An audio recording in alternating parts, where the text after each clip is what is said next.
People have asked me, did I get a feeling that something was wrong? On September 25th, as I'm getting ready to try to go to the airport to get a flight out, I'm in the shower and I'm praying and I'm talking aloud and I have my eyes closed.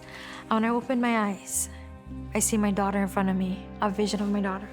She's crying and she has her hands like by her neck. She told me, she said, Pia, Mia came to me in my dreams and she told me, Mommy, he choked me. She said, he choked me. She was showing her mom her neck. So she said at that point, when she got that vision or dream or whatever it is, she felt that Mia was gone. I knew then that she was gone.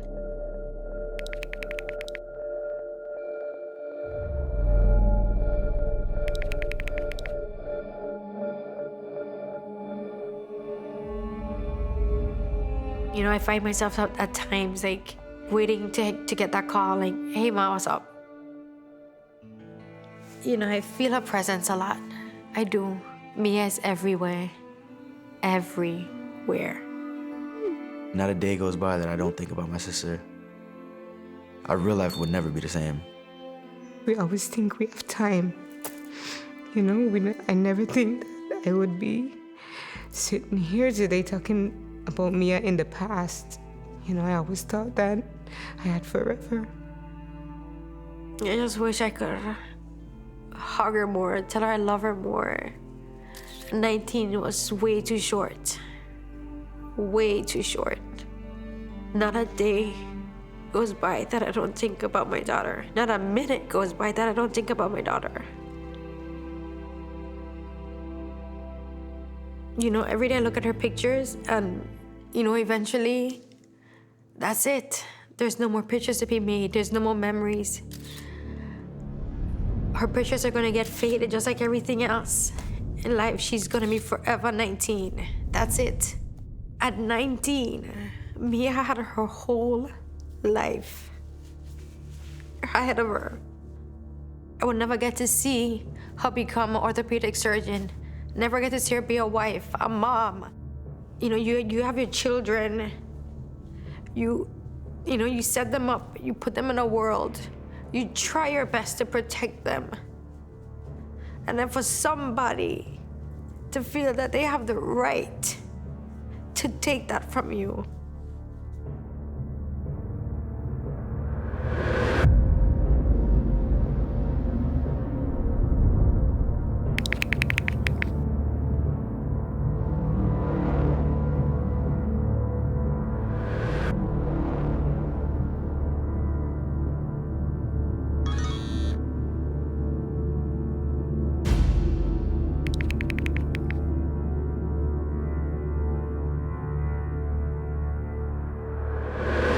When I saw the clips of the news, of the tape of her walking into her apartment, I screamed so loud that day, telling her not to go, even though I already knew what the outcome was. It mentally destroys you.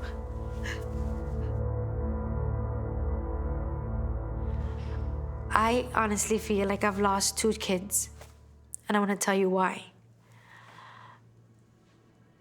Prior to September 24th, Munchie, my son, was a sweet, loving, funny guy.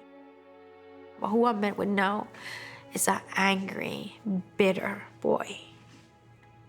I don't expect him to be any different. I am no different. When he's having his days and I'm having my days, I have to put my days back to deal with his days. And I have to, because who else is gonna do it for him?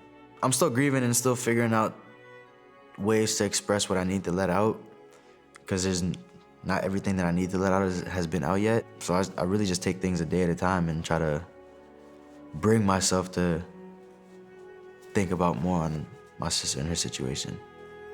If I'm sad, I'll think about my sister. If I'm upset, I'll think about my sister. It somewhat brings me a little bit of happiness, but it'll never bring me happiness. It'll always be happiness with sadness. It'll never just be pure happiness or pure sadness. So it's bittersweet. I have to remember that I still have a son.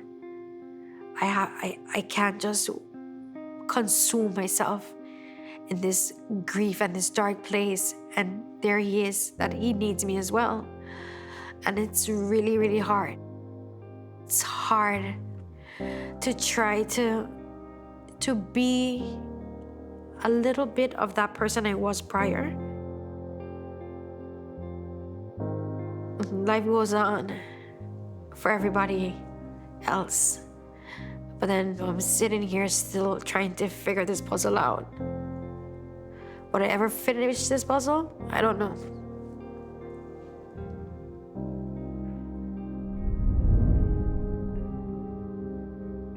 I love you.